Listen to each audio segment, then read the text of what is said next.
When Sophie's feelings are really, really hurt by Molly Bang.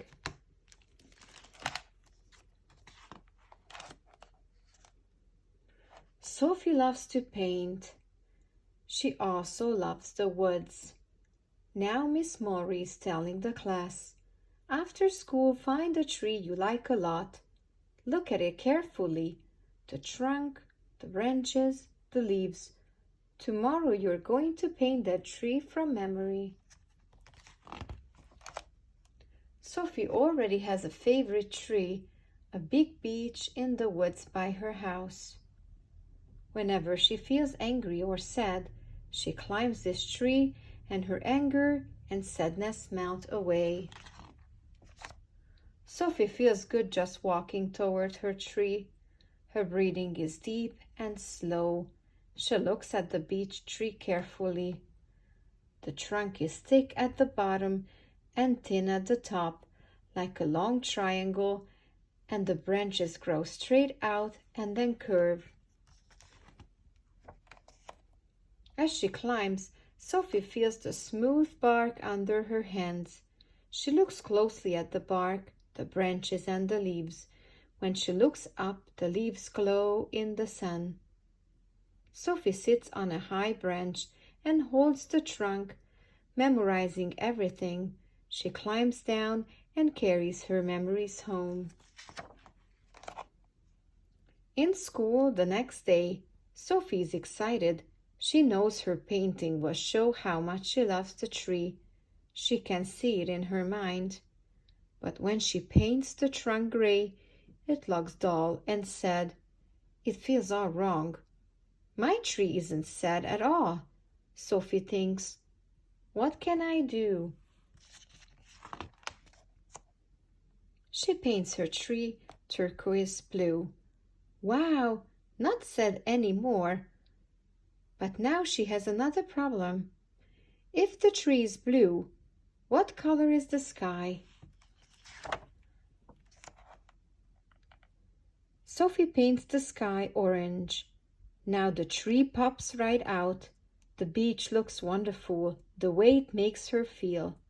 But plain green leaves look too dark. Sophie remembers how each leaf glowed in the sun. She tries yellow and mixes in some green. She even knows this color's name, chartreuse. Yes.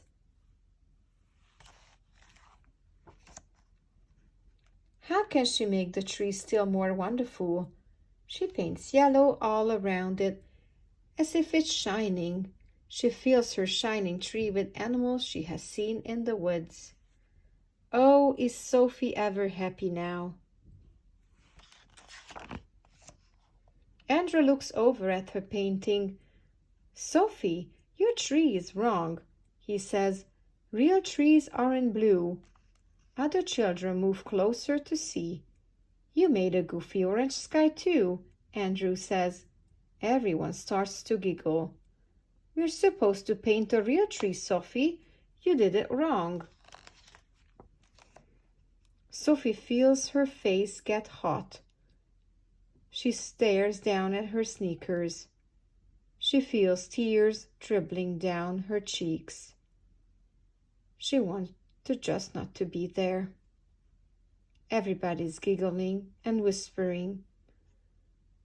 Why did she do it all wrong? She hates her picture. She hates to paint. Suddenly Miss Maury is there. What is happening, Sophie? She asks. She did it wrong, says Andrew. She made it all weird colors. Miss Maury smiles. Sophie, tell us about your painting, she says.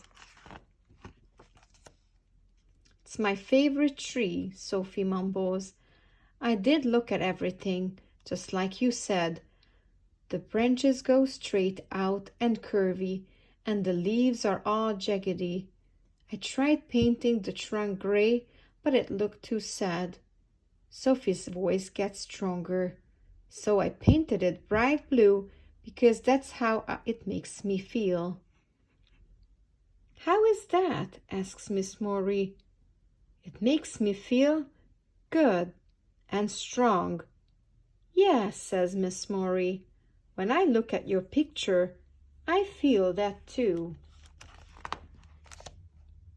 She holds up Sophie's painting for the class to see. This is a beech tree, isn't it, Sophie? Sophie nods. She feels better. Sophie looked very carefully and painted what she saw, she continues, and she used color to show her feelings.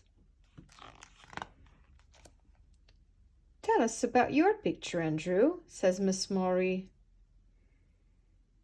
It's a pine tree, Andrew says. It's twisty with patchy bark. The pine needles are sharp and pokey. Sophie points at the roots. His tree's holding on to the heel like it will never let go ever. Yes, says Miss Maury. Perhaps that shows some of Andrew's feelings about his tree. She holds up the two pictures. Both artists look carefully at their trees and made very different and very special paintings. Now let's put all the paintings on the floor. Find something special and different in every one, maybe something you want to use the next time you paint.